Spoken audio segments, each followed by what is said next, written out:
Adapun Yusuf telah dibawa ke Mesir, dan Potifar, seorang Mesir, pegawai istana Fir'aun, kepala pengawal raja, membeli dia dari tangan orang Ismail yang telah membawa dia ke situ. Tetapi Tuhan menyertai Yusuf, sehingga ia menjadi seorang yang selalu berhasil dalam pekerjaannya. Maka tinggallah ia di rumah tuannya, orang Mesir itu. Setelah dilihat oleh tuannya bahwa Yusuf disertai Tuhan dan bahwa Tuhan membuat berhasil segala sesuatu yang dikerjakannya, maka Yusuf mendapat kasih tuannya dan ia boleh melayani dia. Kepada Yusuf diberikannya kuasa atas rumahnya, dan segala miliknya diserahkannya pada kekuasaan Yusuf. Sejak ia memberikan kuasa dalam rumahnya dan atas segala miliknya kepada Yusuf, Tuhan memberkati rumah orang Mesir itu karena Yusuf, sehingga berkat Tuhan ada atas segala miliknya, baik yang di rumah maupun yang di ladang. Segala miliknya diserahkannya pada kekuasaan Yusuf, dan dengan bantuan Yusuf, ia tidak usah lagi mengatur apa-apapun selain dari makanannya sendiri. Adapun Yusuf itu manis sikapnya dan elok parasnya. Selang beberapa waktu, istri tuannya memandang Yusuf dengan berahi, lalu katanya, "Marilah tidur dengan aku."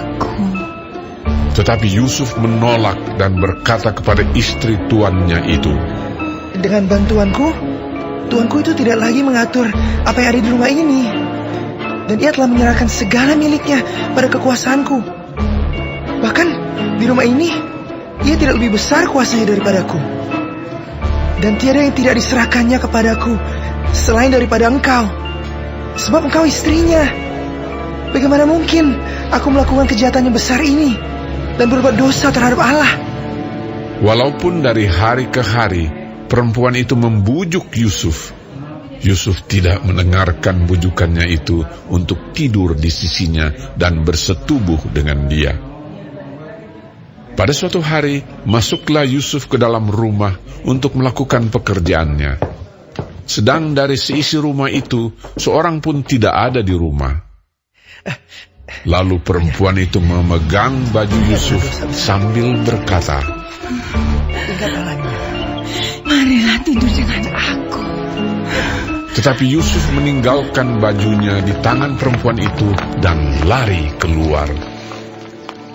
Ketika dilihat perempuan itu bahwa Yusuf meninggalkan bajunya dalam tangannya dan telah lari keluar, dipanggilnyalah seisi rumah itu, lalu katanya kepada mereka, "Lihat,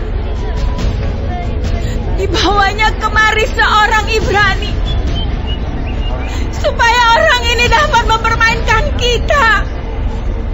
Orang ini mendekati aku untuk tidur dengan aku. Tetapi aku berteriak-teriak dengan suara keras. Dan ketika didengarnya bahwa aku berteriak sekeras-kerasnya, ditinggalkannya lah bajunya padaku.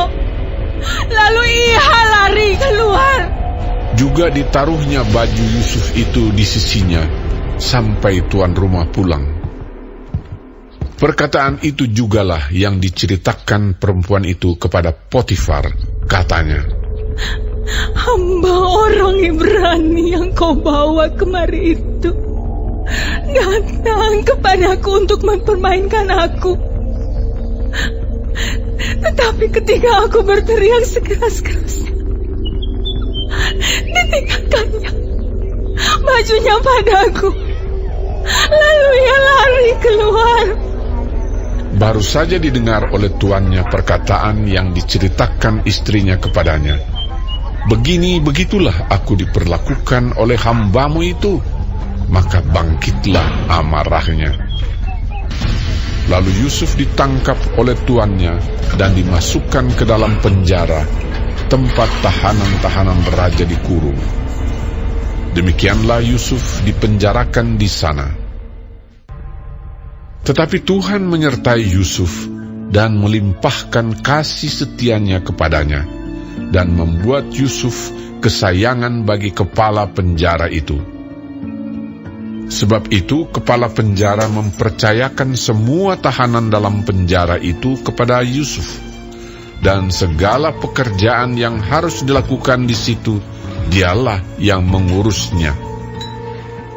Dan kepala penjara tidak mencampuri segala yang dipercayakannya kepada Yusuf, karena Tuhan menyertai dia, dan apa yang dikerjakannya dibuat Tuhan berhasil.